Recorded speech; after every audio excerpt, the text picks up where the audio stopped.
Hello, Cancer, Sun, Moon, Rising, and Venus signs. Kamusta kayo? Sana po yung nasa mabuti kayong kalagayan. Welcome back po sa Star Tarot.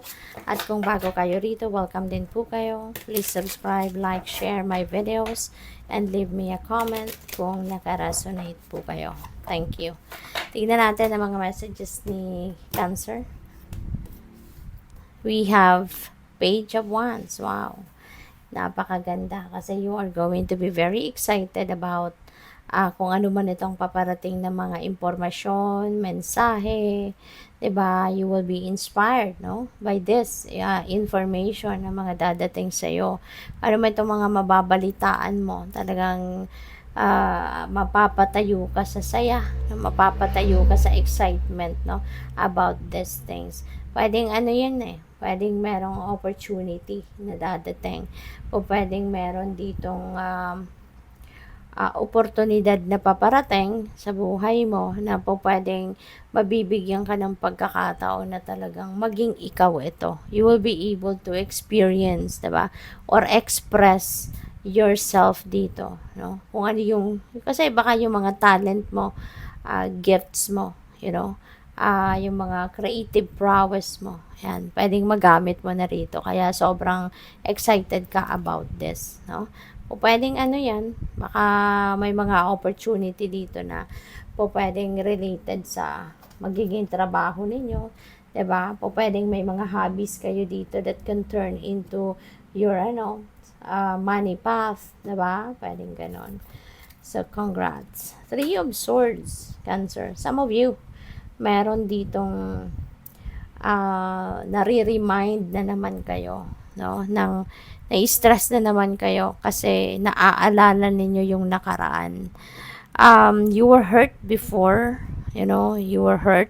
Nahati sa ang puso ninyo into three. So, malalim ang sakit na naidulot nito sa iyo, kung ano man itong sitwasyon at kung sino man ito sa buhay ninyo.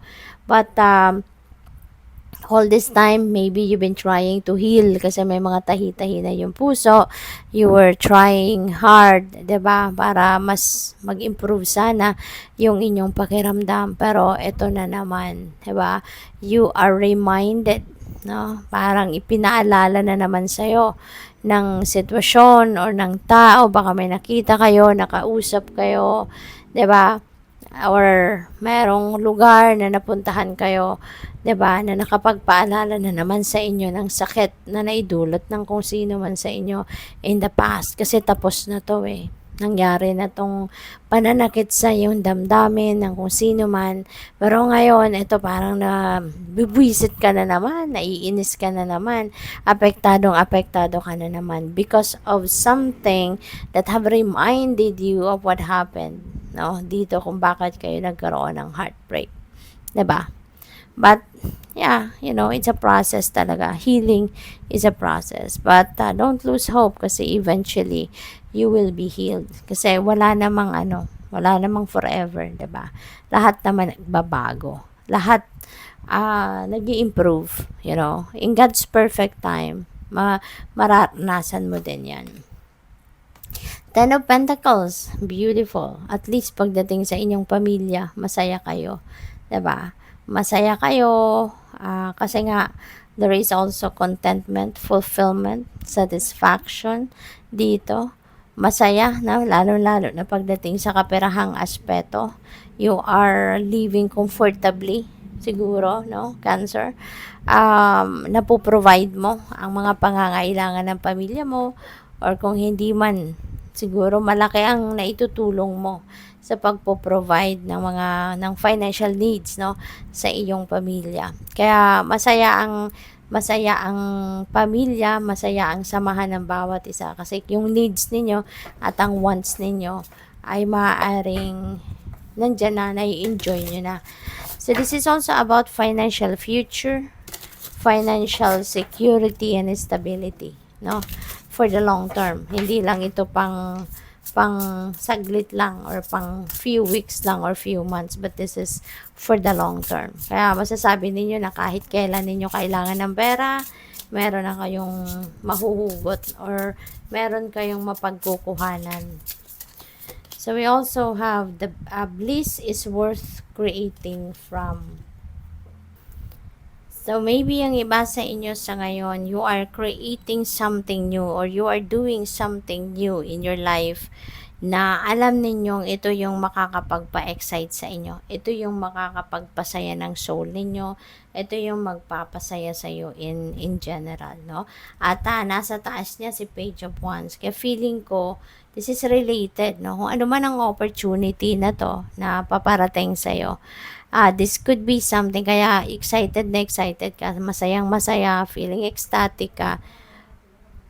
Kasi nga, ano siya, ito yung talagang parang bumubuhay ng pumukaw kumbaga ng inyong passion. So, this is what you are creating in your life. No?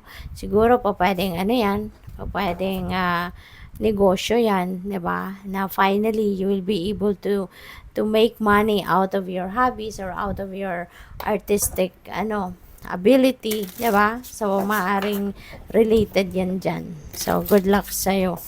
Tignan natin kung ano pa ang mensahe para sa'yo. What do you really want? So, itong kailangan din ninyong pag-isipan. This is something that you really need also to think about. Ano nga ba talaga ang gusto mo? Diba? Kailangan mo din yon na malaman, ma-figure out sa sarili mo para nang sa gayon, makakapagplano ka ng maayos. You'd be able to figure out how you're going to do that.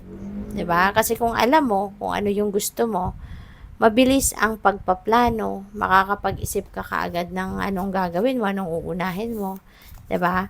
Kasi kung alam mo yung direction na tatahakin mo, it will be easy for you to navigate that path. 'Di ba?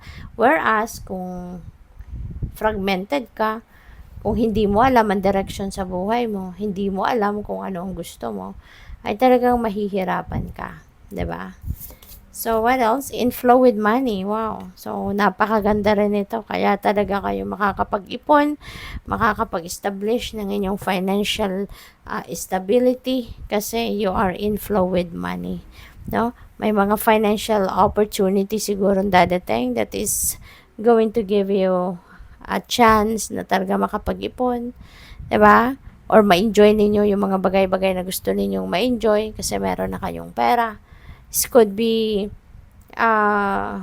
inflow of abundance, no, coming your way, Cancer. Kaya good luck sa'yo. Thank you for watching. Love and light. Namaste.